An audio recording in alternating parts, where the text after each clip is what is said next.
So let's start the second set of lecture. Chong is going to talk about critical gauge theories in 2+1 dimensions and dualities. So please. All right, thanks. So let me first outline the overall agenda for me this week, so you know where we're heading to. So I'll start with today talking about the relatively well-known boson vortex duality, sometimes also called the Peskin-Dasgupta-Halprin duality in 2+1 dimension. And then I'll move on to something slightly more recent, this 3D Transignments Personalization, and the extension of that to what some of us call a duality web. I'll spend quite a bit of time on these two subjects, and after telling you quite a bit about 3D dualities, I'll actually go to have a revisit of some familiar 1+1D dualities. Things that many of you are probably very familiar with, such as the Kramers-Wanier self-duality in Ising model and the Jordan-Wigner duality.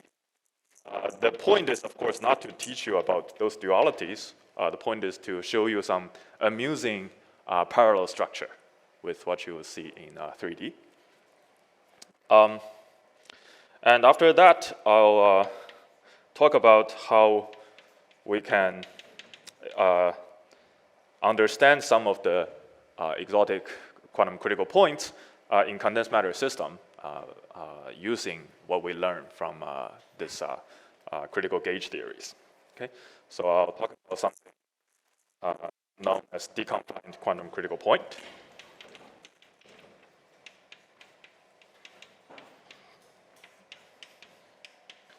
And after that, depending on how much time we're left, I'll probably talk about something even more recent. I'll talk about what's called Dirac spin liquids and other recent developments. Okay, so this is the my overall plan for this week. Let's see how far we can get to. Okay, and feel free to ask any questions during my lecture.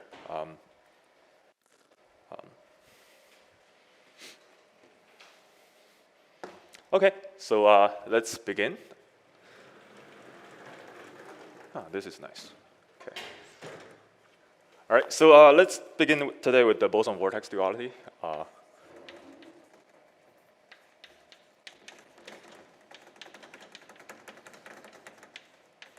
And this was historically first proposed by Peskin in the quantum field theory context and in the condensed matter context by Dasgupta and Halprin.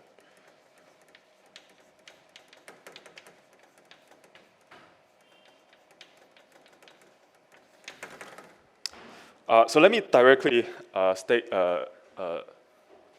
show you the statement of this duality, and then for the rest of this lecture, I'll basically be making various comments and explaining what these equations mean. So the statement is as follows. So we have the O2 Wilson-Fisher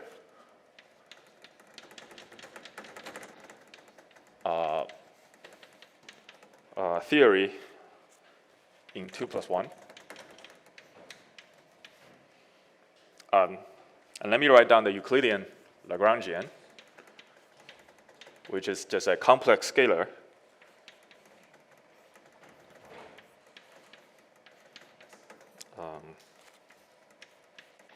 that couples to a background, which means non-fluctuating gauge field. If you like, you can sometimes we call it a probe gauge field.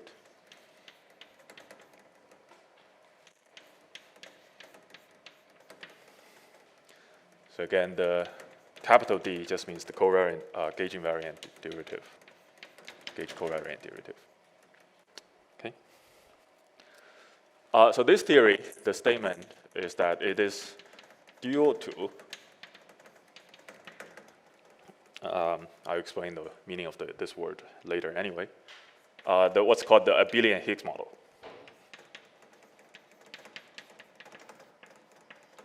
Specifically the abelian Higgs transition. Again, in 2+1 dimension. Okay? And the theory is, again, a complex boson, let me call it phi tilde just to distinguish it from phi, couples to a dynamical gauge field, dynamical U1 gauge field, a mu. That looks actually similar. It's also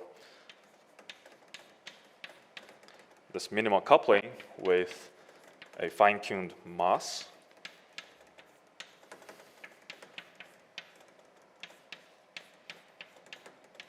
And the quadratic term.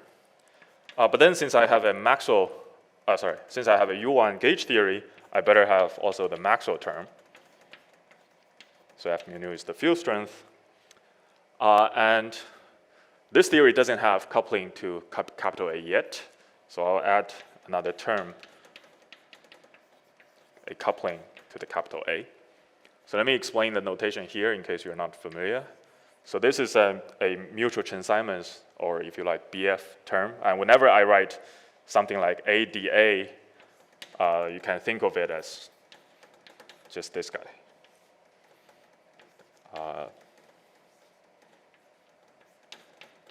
Right, it's just the antisymmetric combination like this. Okay. So here, the idea is both theories describe some phase transition as I tune the parameter m. And the non-trivial statement, the most interesting statement, is that when this MC is tuned to the critical point at mean field level, it's just 0. The theory is pretty much equivalent to the theory of the abelian Higgs model with this m tilde tuned to the critical point. Yes? Yeah. So let me see. Capital A is, it has many names. You can say it's background. It's a background gauge field, or sometimes we call it a probe gauge field. It just means that as far as my path integral is concerned, it's just a number. It's not fluctuating. While little a, when I include it in the dynamical variable, it means I'm integrating it over it in my path integral. Yeah. So just for simplicity, I'll be pretty much always working in Euclidean. Yeah. But occasionally I may forget to write the factor of i's, but it doesn't matter too much. Okay, so as I said, this lecture is pretty much just about commenting on this duality. Okay. So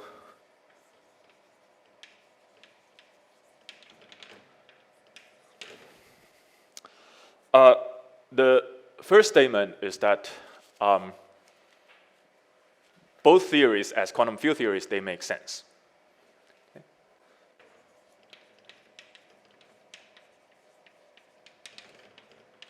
In particular, they are super renormalizable.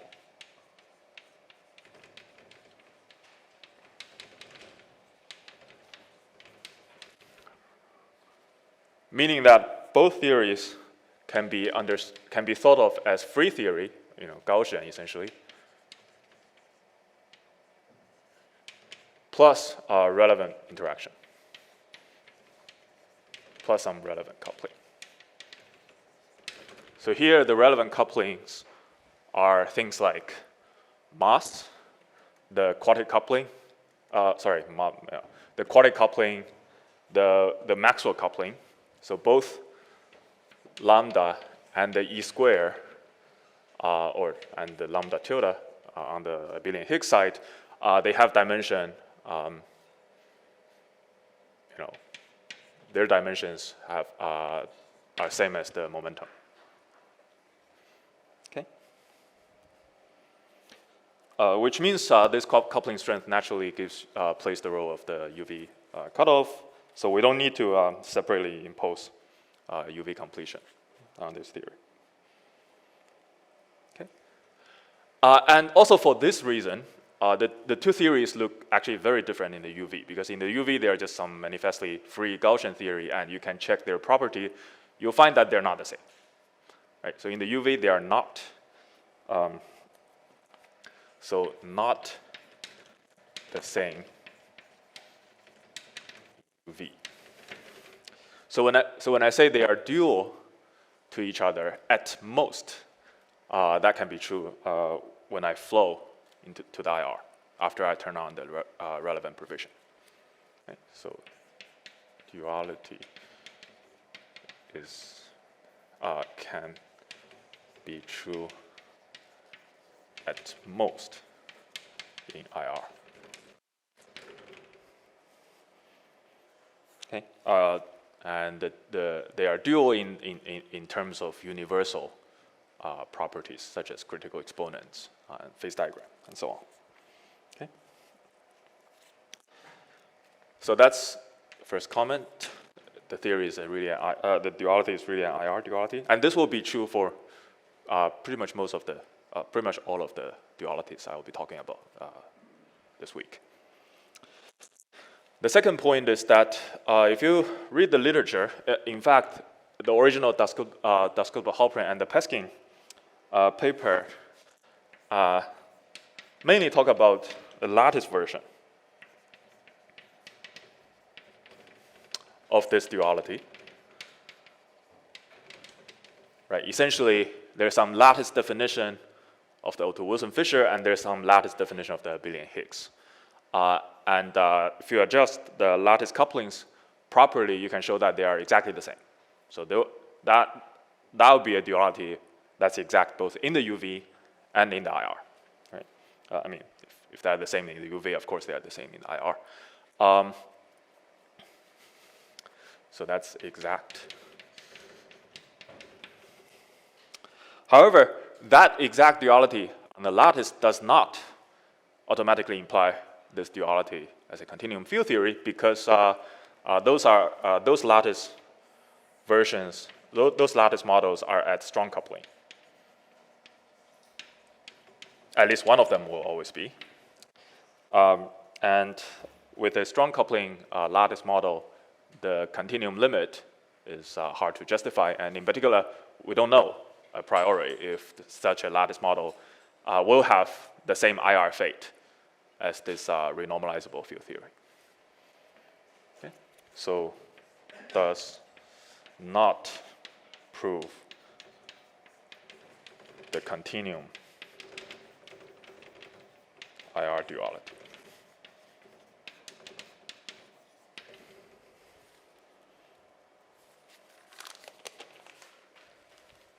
Okay. So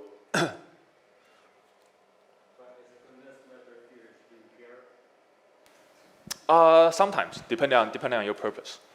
Yeah. So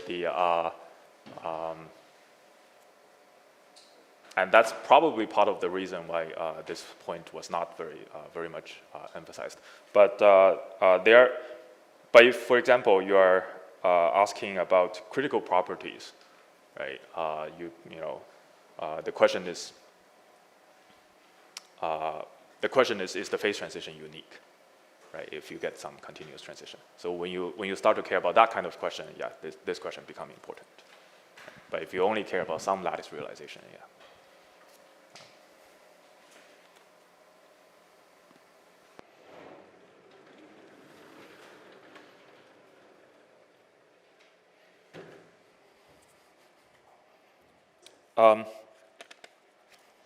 So comment number 3 is that, as you probably can see where this leads to, because if the lattice version of the duality doesn't prove the continuum duality is probably quite hard to prove anyway.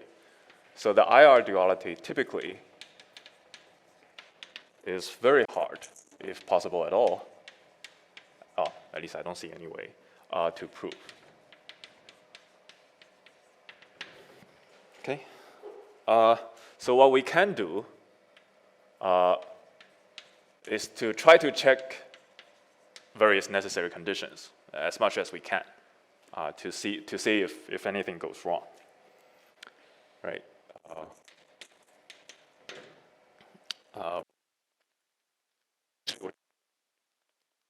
As we have, as we can. Okay. So, roughly speaking, there are two types of such checks.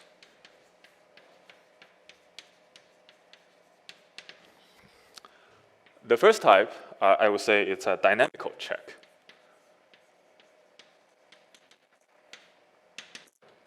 Meaning that let's calculate.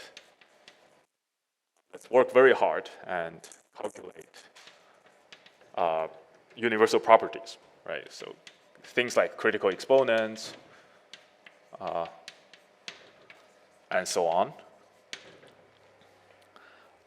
To see if the two sides match, if the two sides give me the same critical exponents. See if they agree. As you can imagine, this is some really heavy lifting job. So typically one can do this either with numerics and or analytical things such as epsilon or 1 over n.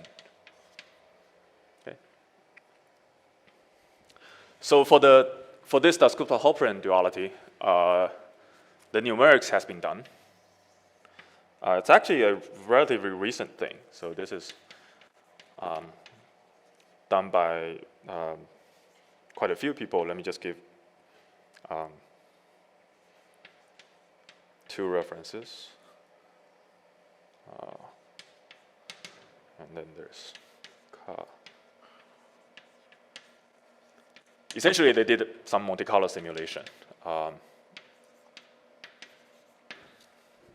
They did the Monte Carlo simulation on this abelian Higgs model, being as careful as they can about issues such as the continuum limit being proper, and found that at least one critical exponent agrees with that of the known value of the O2 Wilson-Fisher theory.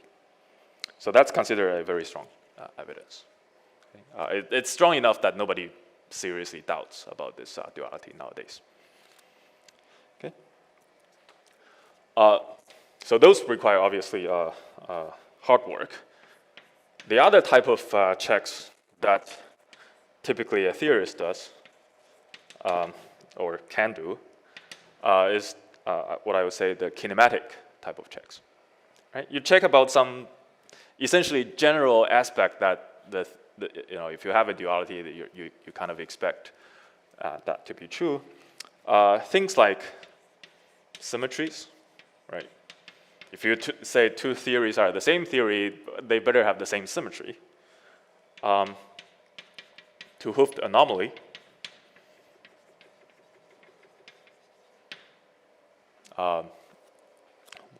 For this theory, for this duality, that this is we don't have to consider this, but they will show up later in more complicated theories, and things like phase diagram. Essentially, what happens when you perturb away from the critical point? Do you get the same phase? But of course, strictly speaking, these are strongly coupled field theory. I mean, that's partly why they are interesting. But that also means that very strictly speaking, the phase diagram we don't have theoretical control of. You turn on a little bit of relevant coupling, who knows what happens. So in practice, what we can check is the mean field phase diagram. Essentially, instead of thinking about turning on a small provision, you think about turning on a large provision and then do mean field. Right? And assume and assume that the small and large provision are continuously connected. So this is what we shall do next. Right. So let's do it now.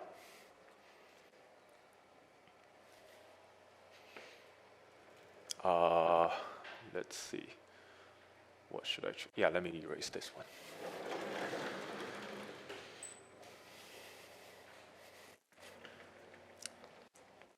So essentially, let's basically just check they have the same symmetry, same anomaly, and same phase diagram.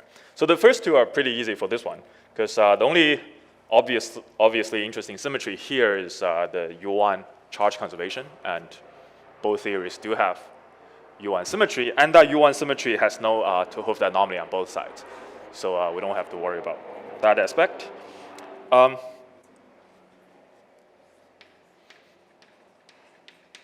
symmetry is U1 on both sides, and the conserved current on the boson side is just the standard one.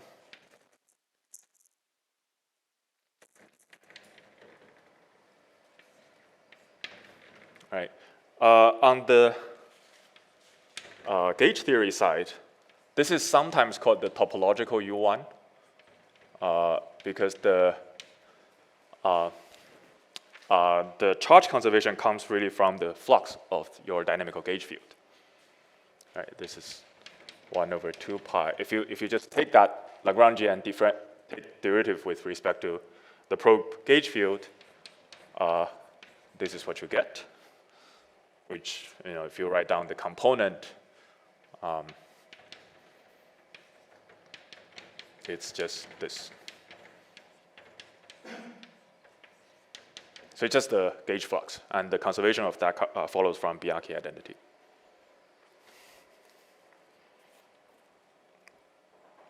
Which means that if I think about operators, local operators that's charged under the U1, then on this side, of course, it's just my complex boson.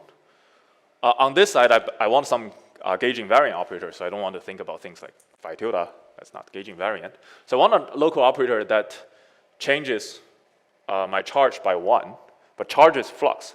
So I want the operator that changes my flux by, well, with this normalization, 2 pi. That thing has a name. That's just a monopole. So it's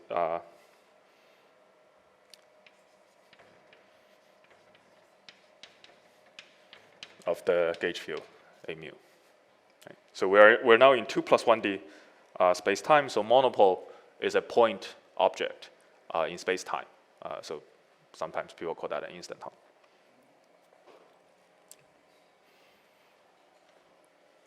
Okay.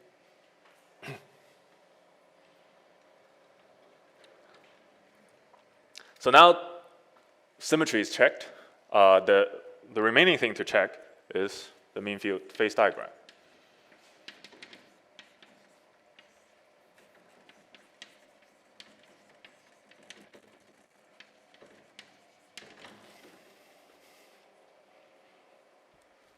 Well, the symmetric relevant perturbation we can turn on is obviously the mass. Right? So these are both theories describe some phase transitions between ordered and disordered phase.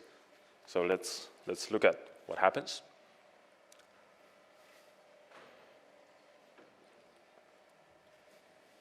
So the O2 Wilson-Fisher, and then the Abelian-Higgs, the U1 Higgs.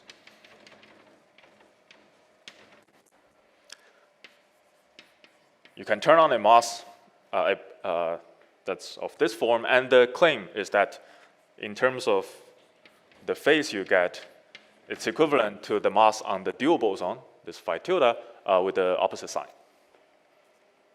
Okay, and why is that? Well, first analyze positive mass. Right, this is a case where the boson phi will just be gapped. Right, it's just a massive boson. You run your RG, you go to energy scale much smaller than that mass. There's basically nothing there. Your theory is just dead. So gapped, trivial IR. Okay. On this side, you have a negative mass, which means this phi tilde should condense. But phi tilde couples to a dynamical gauge field, little a, which means this a mu will be Higgsed. And which means in the IR you also get a trivial, like gapped IR.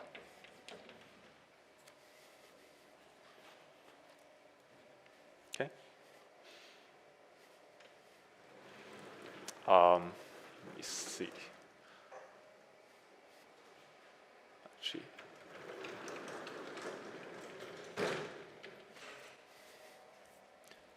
All right, so that's for positive mass. And we can run the same similar analysis for negative mass. It's slightly more interesting. So for the negative mass on the Wilson-Fisher side, well, obviously phi condenses. So essentially you get a superfluid. Yes? What do you mean by mu is big? Yes, okay. So the standard argument is mu gets a mass. In addition, it kills the allegedly gapless Goldstone mode from the phi tilde condensate. So if you go to energy scale below that mass, there's nothing there. Right? So yeah. Yes? Yes. You also said that it was a strong coupling. Yeah. What does that mean? Both of those things. Oh, strong coupling just means on the lattice, the coupling, you look at the model, the coupling constant is of order 1. There's no obviously small order parameter to expand around, which means if you try to take continuum limit, if you try to say, I now replace my lattice difference with space derivative and ignore the higher order couplings, strictly speaking, that's not controlled. You may end up getting the right answer, right, as we often do. But strictly speaking, that's not controlled, and it's in principle possible that you're actually landing on some totally different IR fixed point. That was always away from criticality. No. It can be at critical point. Yeah, it's just if you literally try to take the continuum limit, there are terms you need to throw away, which may not be small.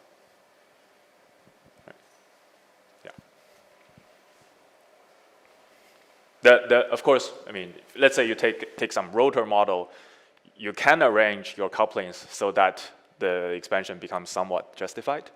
But the lattice duality says that if you are in that regime, then the dual theory is guaranteed to be in the opposite limit where things are pretty strongly coupled.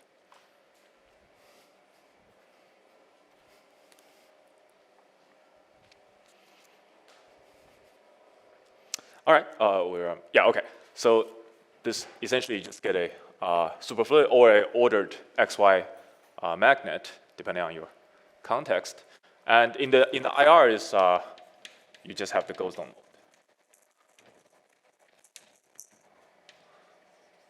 Right, there's essentially some phase mode with some stiffness. This. Okay. So on the U1 Higgs side, you have the opposite situation because now this dual boson has a positive mass, which means it should be gapped. And now you go to energy scale below that mass gap. What do you get? Well, you get just free Maxwell theory. Right, so on this side, just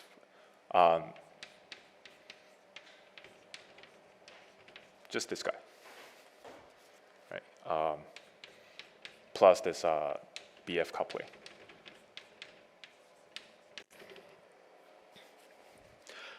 Now both theories are just some gapless mode, but they are free.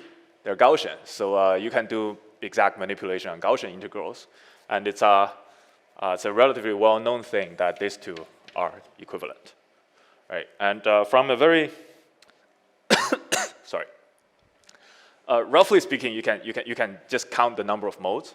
This one has one gapless real mode, and if you think about 2 plus 1D U1 gauge theory, unlike 3D photon, which has 2 polarization, a 2D photon has only 1 polarization. So that's just one gapless real mode. Okay. So just from that counting, it's already suggesting that the two theories should be the same. But you can manipulate the Gaussian path integral more rigorously and show that they are really the same. If you want to take a look at that type of manipulation, you can find David Hong's. Actually, sorry, I should have given the overall reference early on. You can look at David Hong's note on gauge theory. By the way, this will also be a useful reference for for many of the things I talk about, specifically chapter 8. Okay. It's very similar to the T-duality you get for the standard 1 plus 1D free boson.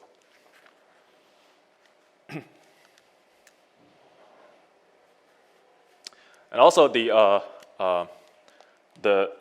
thing that even though that one object here, even though it's kind of gapped, but still worth mentioning, is that I can in the gauge theory side, even in the this phi tilde is gapped, there are still I can still think about this gapped phi tilde excitations. And you can ask, well, what do they correspond to on this side?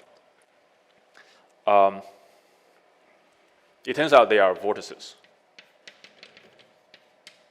of the phi condensate. Right? In other words, they are vortices of this theta. They correspond to a singular configuration where this theta winds by 2 pi.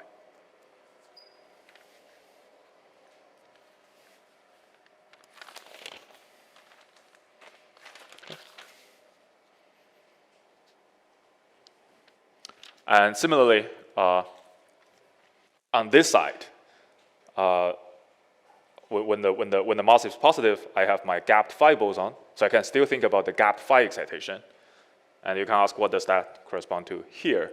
Again, it's the on this side I have my phi tilde condensate.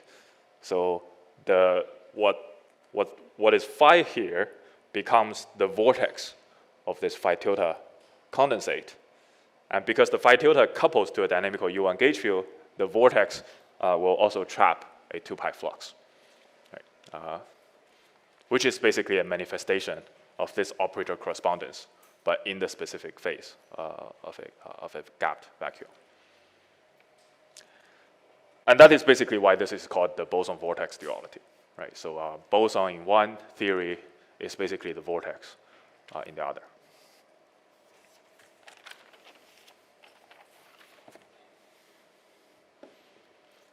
Okay, so any questions so far? Right? Okay.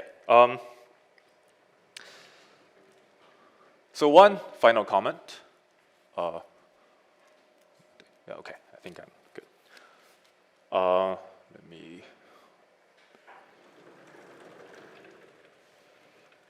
Then one final comment I should make is that I lied a little bit when I just write down that. That formula seems to suggest that it doesn't matter what lambda and E square takes in the UV, which is not strictly true. So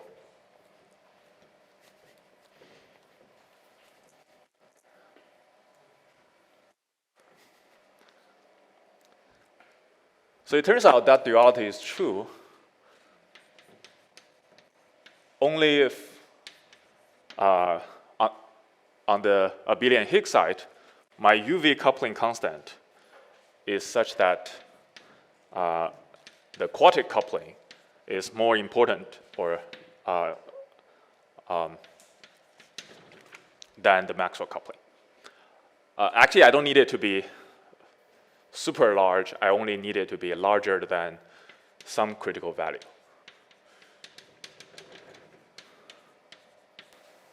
Let me call it RC. Sorry, what is true?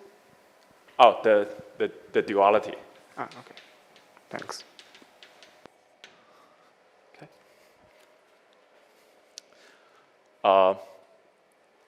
So if you are in the opposite limit, let's say this is smaller than RC, what happens is that the gauge theory side actually describes a first order transition. The transition, sorry, lambda tilde, I think, yeah, on the gauge theory side it had lambda tilde. This first order. Actually, this you can even see just perturbatively, because you can start off setting lambda tilde to 0, so it looks like a free boson coupled to a Maxwell theory. You just do some 1 loop RG. Oh, I forgot it's 1 loop or 2 loop. Probably 2 loop. Anyway, what you will find is that the Maxwell fluctuation will generate a negative quartic coupling for your boson, which is a sign that you're eventually running to first order transition.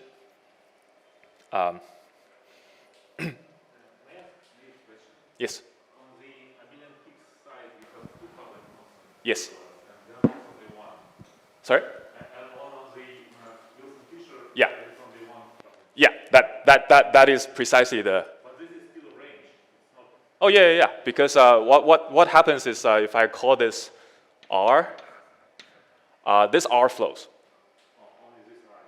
Yeah. We could probably add a line 6 coupling and also between first and second order. Phi 6 is irrelevant, so it doesn't quite do the job. But of course, if you tune it all the way to negative, Well, I guess what I mean is like, you make lambda negative and then have phi 6. So oh yeah. When it's negative, the phi 6 will be important and for stabilizing the thing. But what it does is to turn the transition into first order. Yeah.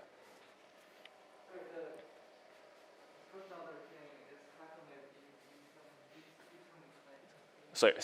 Yeah. So this is pretty much what you always see in 4 minus epsilon, right? I mean, of course, when I say this, I mean, okay, if lambda tilde is small, the fact that you go to first order, you can just see it without doing any fancy provision, right? But the question is RC even finite? That's not a priori clear. In fact, if you do 4 minus epsilon expansion, you may conclude that RC is infinite, right? Which is what the classic papers concluded. But it turns out we now know that RC is finite. So So of course you can also talk about the tricritical point at R exactly equal to RC. Well, let's say that when R is larger than RC, you are dual to some O2 Wilson-Fisher. When R is smaller than RC, it's first order. So the natural expectation is that when R is at the critical point, you are dual to the tricritical point of the complex scalar theory. But in three dimension, that's just Gaussian free boson. So so this tricritical point is dual to free scalar, which describes the tricritical point at 3 dimension. All right, so that's the common. That's what happens if you're in the wrong limit.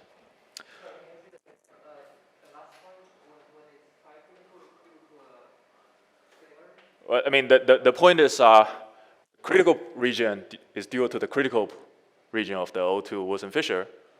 The first order region, okay, you can always get the first order region in the Wilson-Fisher theory if you push the quadratic term to negative. So then you ask, what does tricritical point dual to? Well, the natural thing is it's just the free Gaussian. Okay, so this is another way to put this requirement that the UV coupling of lambda tilde should be larger than Maxwell, is that the theory should first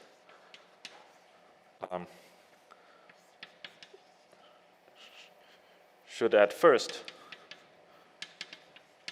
flow to Wilson-Fisher plus free photon.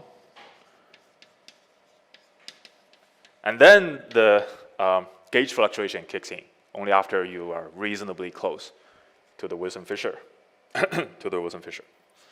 So before A mu starts to couple. Starts to couple efficiently, of course. So the shorthand, this is why in shorthand notation,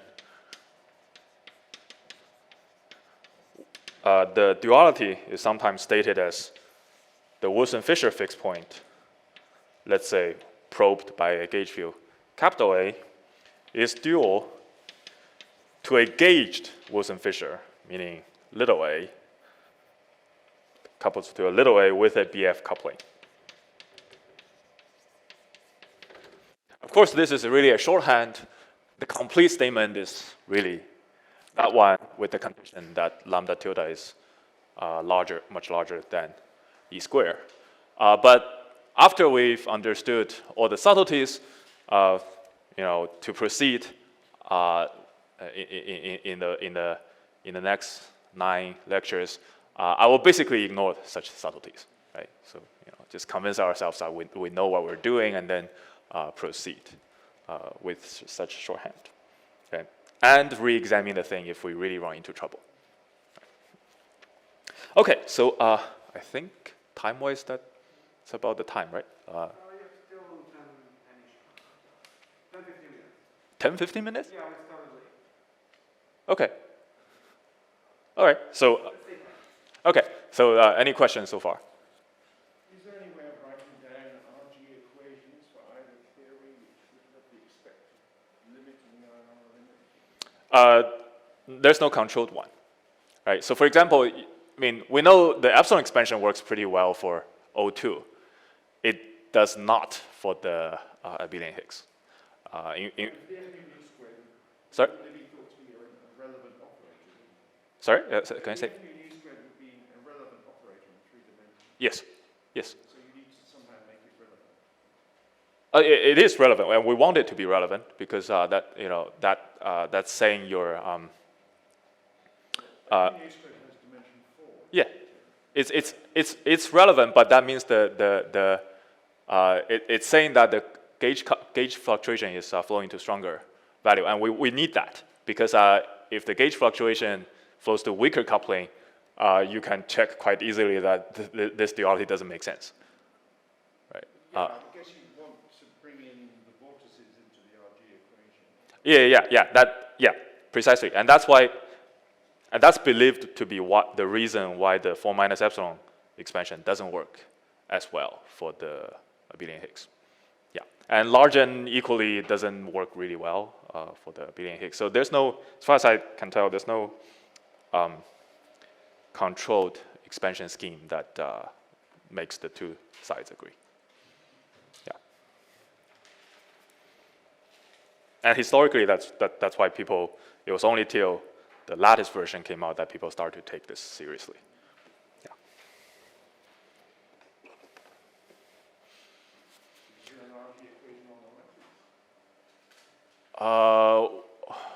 I don't think they know how to do the real space RG seriously. Yeah, I think it's more like there is a lattice version of the abelian Higgs that can be mapped to something that people are confident that describes the O2 Wilson-Fisher. Yeah. When you said that only lambda tilde over E squared flows. Sorry, can I say it again louder? When you said that only lambda tilde over E squared flows rather than both of them individually. Oh, no, they do. Only this flows if you sit on the transition line. Yeah. Okay. Sorry. Sorry. I should have clarified. If you sit on the transition line, only the ratio flows, and the reason is that, okay, each individual flows for a trivial reason because they have dimension. But on the other hand, the overall scale, you can always rescale that by appropriately rescaling your theory. They both have the same, mass dimension. So the overall scale is more like where do you set your UV cutoff. So it's not too important. But I thought that you answered the question by saying there's two parameters like lambda tilde and E squared. Yeah. And they're dual to one parameter in the O2 model. Yeah. Then not just at RC, but at any point, there should not flow independently. No, R can flow. R can flow all the way to infinity. It's fine, right? Yeah, I think the Wilson-Fisher is more like R flowing to infinity. Yeah.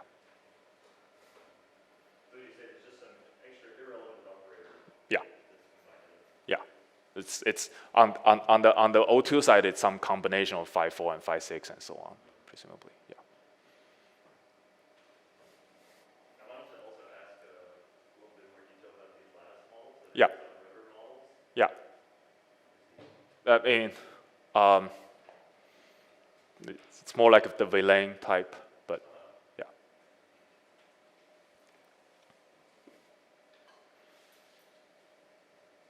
All right.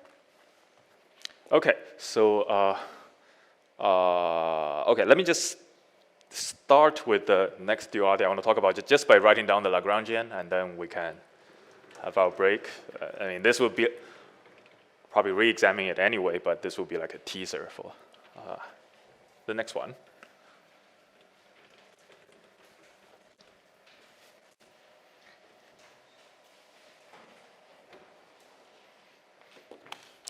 So the next one will be, you can call it the 3D Transignments Personalization.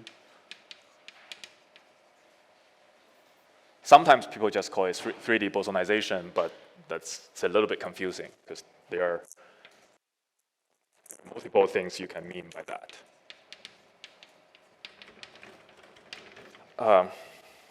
So the statement is that a free Dirac fermion in 3D, 2 plus 1, is dual to something actually looks very similar.